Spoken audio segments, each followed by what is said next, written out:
Good morning, everyone. And I'm coming to you from the Boston area. I wish I was there in Orlando with you guys in person, but happy to be presenting remotely.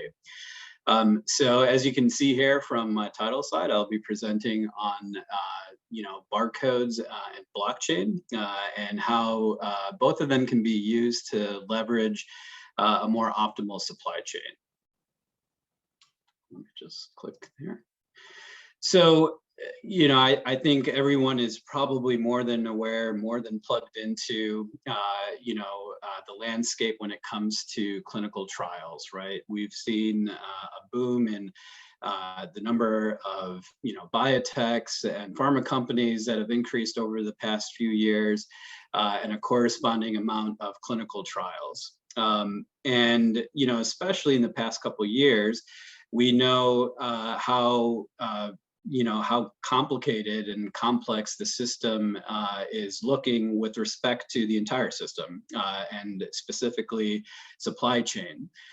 There are so many different trial designs and they're not getting any easier. Direct to patient has been a focus for the past few years, and especially during the pandemic. We're also seeing an increased focus on decentralized trials. So in a nutshell, I think we're all aware of the complexities that we have, and certainly that is felt very strongly in the supply chain world. As these complexities increase in terms of, the trial designs and things like that, so do your systems, right? You're going to have, all these different portals and, different ways of accessing data, inputting data. For all the stakeholders, whether it's the patient, the clinical site, the sponsor, all the sponsor partners, such as the CMOs, everyone has access to the data, but how they access it is a huge, gap. It's a huge pain point and something needs to be done about it. And so I think one of the solutions that's out there that to me is of real interest is, how we can really leverage blockchain. So we're going to talk a little bit more about that. If you're new to blockchain and wondering what it is, I'm sure we've all heard of it. We've all heard of it certainly in more the popularized context of Bitcoin, but foundationally, the technology for blockchain is one that's built on something of a very secure, robust platform. And when you're talking about these terms that are used, tamper-proof, timestamp, near real time, etc., these are things that should resonate with us as being important, to what we want in a system. And if you have an opportunity to, bring that forward, bring forth that visibility and bring forth that value to all your different stakeholders, well, that's certainly a technology that I am going to be interested in. And so when I first started to learn, more about blockchain, it's not, I'm not trying to be, one of these people that say, blockchain or bust, right? To me, it presents an opportunity and a solution that I think is really interesting, and one that I think, we as an industry should be looking at a lot more. Because at the end of the day, we're trying to make lives better for the trial participants that enroll into these trials. We're also trying to make it easier for, the pharmacies, the PIs, the study coordinators that have a huge part in helping us, to identify the patients, work with the patients, etc. So, when we think about it in terms of that, that angle and that perspective, it's really important that we try to identify tools that's going to make it easier to bring about that data in a very transparent way. And so that's where I find value out of the blockchain, concept, and where, we can really leverage technology in a more meaningful way. Similar to that, is, barcodes, right? So we're all, again, probably very much in sync and aware of the problem that we have in today's world with barcodes. And what I mean by that is that, everyone has, some type of solution with barcoding. There's no standardization across, the industry, not yet in the clinical space, when it comes to barcodes. And what that does is that, if it presents a burden to the site, right? And so what I mean by that is, let's say we introduce some barcodes at Biogen, and then another company introduces a set of barcodes, on their product. The chances are, in today's age, that the set of standards and the set of data that's behind those barcode is probably going to be different from sponsor to sponsor. And so what that could also mean, as far as the site burden goes, is that we're now looking at a situation where sites have, kind of hundreds of barcode scanners for each sponsor, depending on, where it's coming from. And so that creates a lot of additional, sort of unnecessary burden on the site from a system engagement perspective. And I think that's where we really need to come together on identifying a standard that can be leveraged. With barcoding, there are a lot of benefits to it.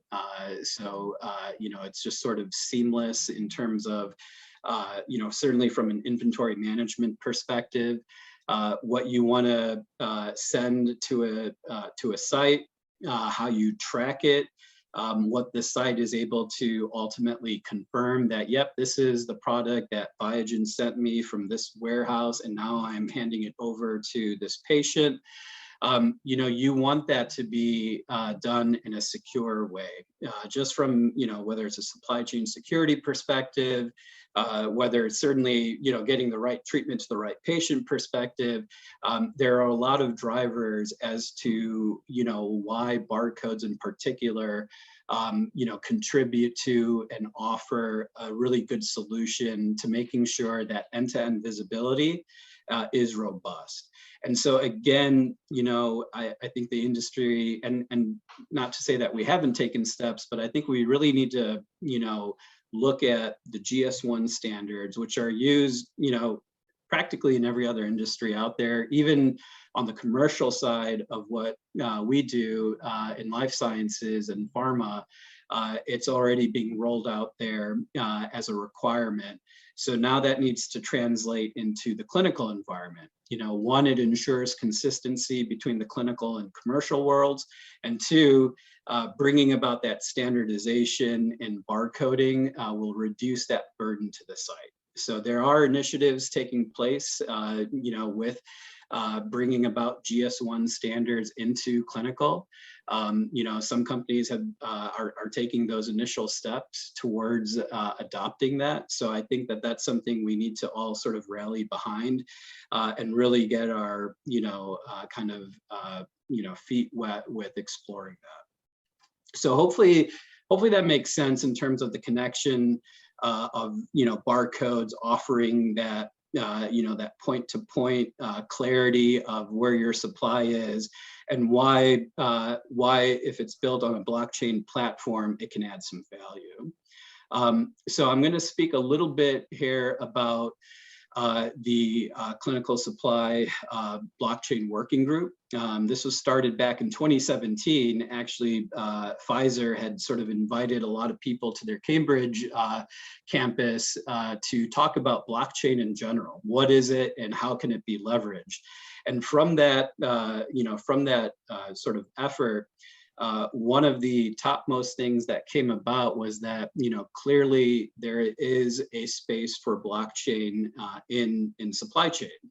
And this was, this wasn't just a group of, supply chain enthusiasts in the room. This was a group of, over 70 participants, ranging from pharma, biotech, to CROs, to software companies, academic sites, etc.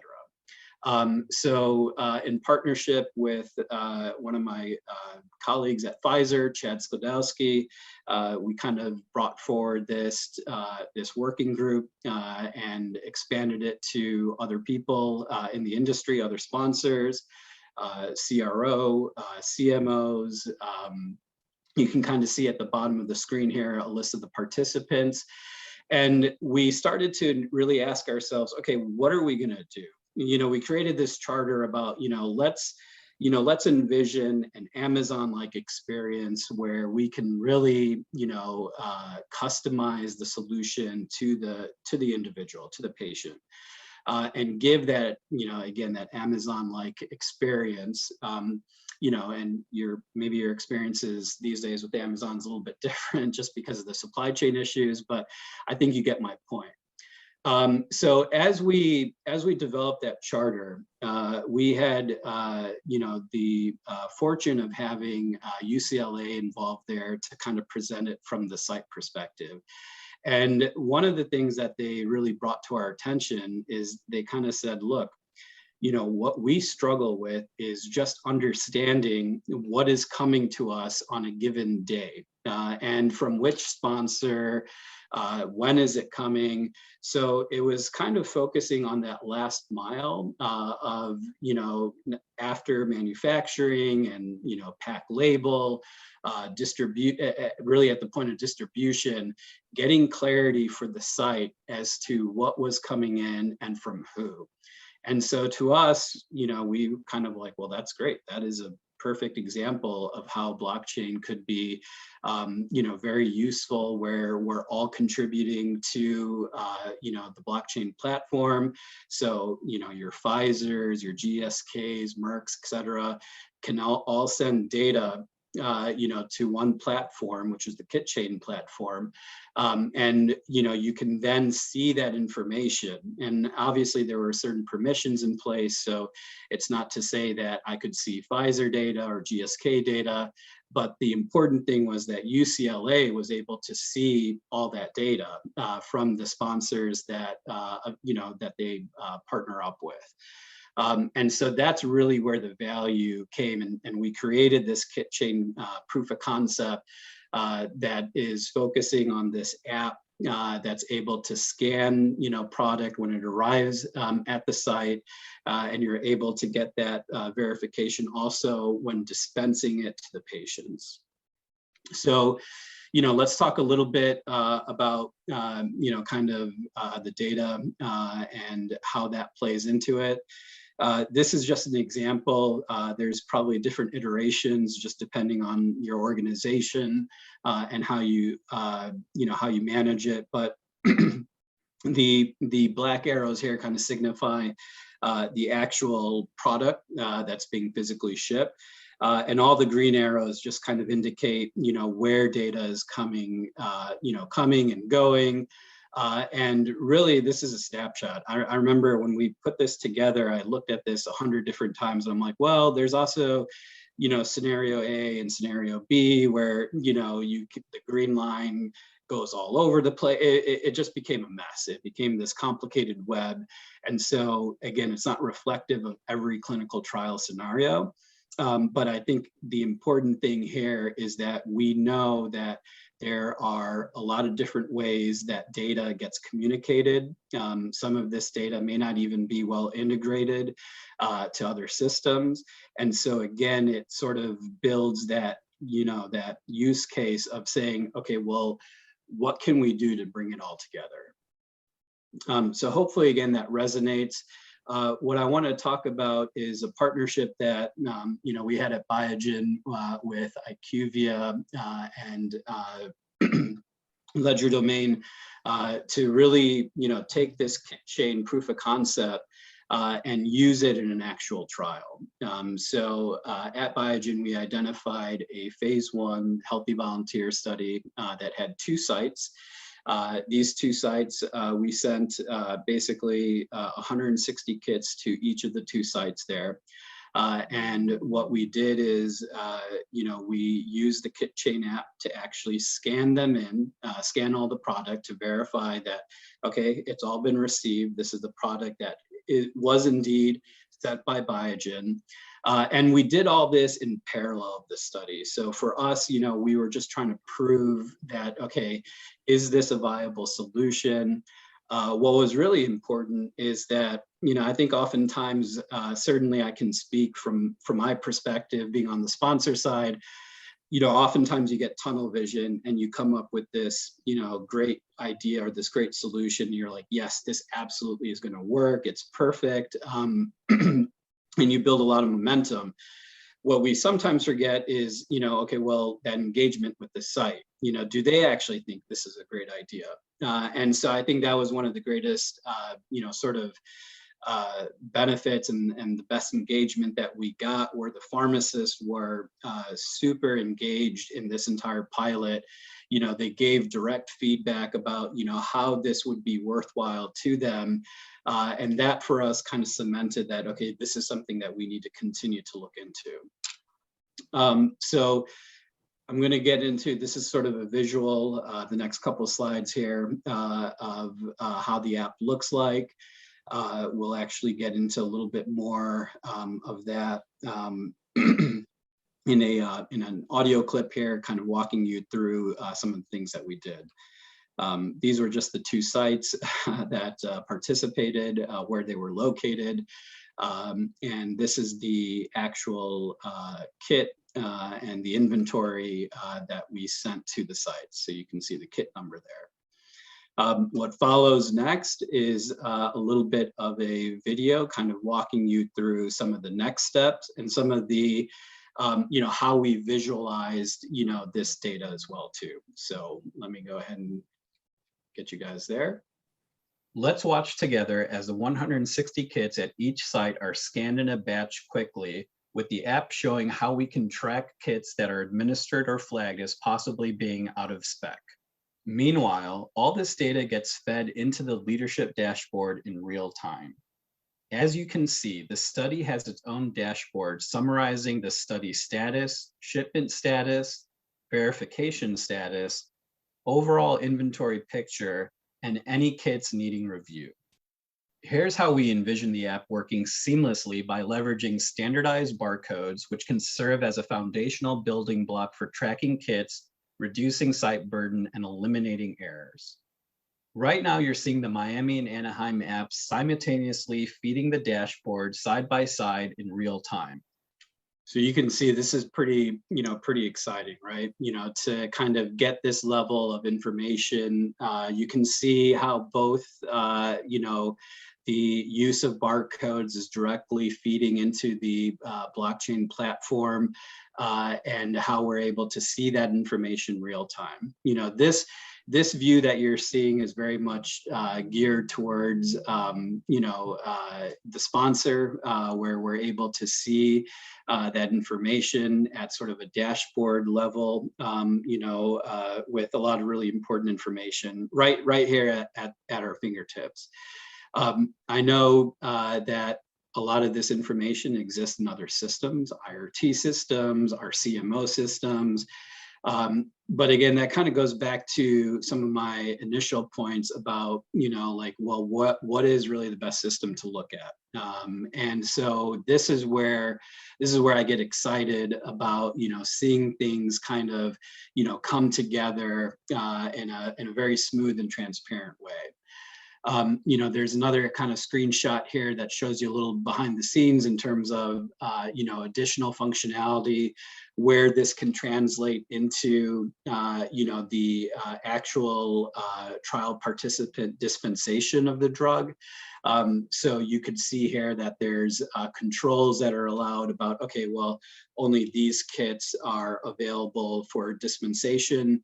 Again, because of, how we piloted this was very much, looking at that crawl, walk, run kind of approach, where we wanted to just introduce the application, see if there was interest, see if we could get the touch points in there, the information into the system, and work from there. What we're going to work towards next is really doing that, machine to machine integration, and really get this platform up and running, eventually across our, portfolio.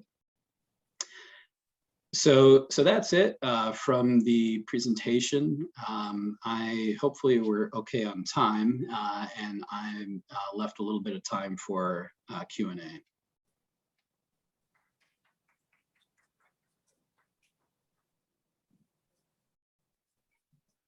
I'm coming. Imran, Craig Mooney here. You knew I was going to be the first to ask. You look great, by the way. Thanks, Greg. Good to hear So a you. couple of things that initially came to my mind. And, one of my first things I say all the time is everyone wants to be the first to be second. So I'm glad that you're on this journey. When it comes to systems about sharing the data, I think that's probably one of the things that's going to be most important, because of, you talk about the site duplicate transactions, like, all right, now I did this on this app and now I got to go log the shipment in the IRT system. Like to hear a little bit about that, but also what about like bring your own device? A lot of these, organizations or institutions, the pharmacies are locked down. It's hard to, I worked at an organization where we sent actual hand scanners. I'm like, are we really going to get in the logistics of sending scanners to sites? And what do you see about those as being the big challenges, and how you think we might overcome those? Yeah, it's a great question, Craig. I mean, it's also a very loaded question, because it's interesting. I mean, we've been trying to work on this kit chain concept for a while, and I think every time we present it, people get excited once they understand, what it's going to be. But, we run into these challenges that are very real about, like, okay, well, there's system X or process Y, and, this, that, or the other, that make it really difficult. But I don't let that, kind of detract in terms of, what the goal that we're trying to strive towards. And I think that's why we're like, okay, well, on our approach for this, we wanted to do it in very practical manners. So it would have been great if we said, let's get IRT data in here, let's get CMO data in here. We know that there's that ability to integrate, with those systems and those vendors in particular. But how that's done and what the right system is for controlling or seeing that, I think are questions that are still out there. I think this gives us a good, alternate or a good consideration for, how that could look like. So, and just to kind of, add on to your questions, and I certainly don't have all the answers here, but, the ecosystem is going to get a lot more complicated when you think about DCT in particular. DCT, I think, is a great concept, and certainly direct to patient being a component of that. I think that's the direction we need to go into. But now you're talking about introducing, central pharmacies. You're talking about, like, how is that release? Like, how do we oversee that release? There's going to be, actually, I feel like, a lot of burden that's going to be placed on sites, because they have to coordinate, not only receiving the medication, but now, in cases where patients are at home, they're often the center point of coordinating, the patient and when delivery is going to be there.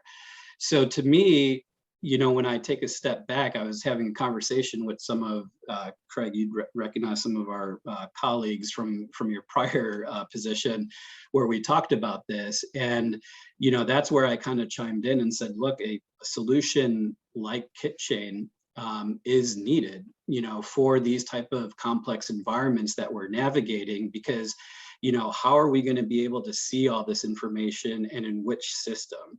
If we don't bring it somewhere into some type of centralized platform, I think we're going to have a lot more issues the more and more complex or larger our ecosystem gets. So sorry, Craig, I don't know if I if I No, just you did. And I ramble. thought it was awesome, by the way. I think it's really awesome. And you're right. If you waited for every objection to be solved, you would never get anywhere. So I think it's a great approach. I think it looks awesome. And great. Thanks for taking the question. Yeah, no, thanks, Greg. Imran, we've got a question from the remote audience that I'll go ahead and read to you. And this will be the last question for time-wise, but you can go back to the chat box and continue the discussion. Question is from Brenda Yannick. Were you able to link the specimen tubes within the kits so that you could track specimens real-time via blockchain? Or was it at kit level only, not the kit contents? Yeah, that's a great question. For this was really our first practical, like, you know, entry point into this world. So no, it was really at the kit level. But that's a great question. And I think that's something that we, you know, talk about as a team, as sort of a kit chain team all the time is, you know, that right level, you know, this kind of goes back, this question feeds into overall IMP accountability. And how specific do we get, you know, and there's other components to it, like, you know, destruction and returns and things like that. All of that is certainly on the, you know, horizon for some of the goals that we have. But for this specific pilot that we ran, we didn't get to that level. But hopefully soon. Hopefully I'll be back here next year and the year after, kind of, you know, with the kit chain team expanding on how we've developed this.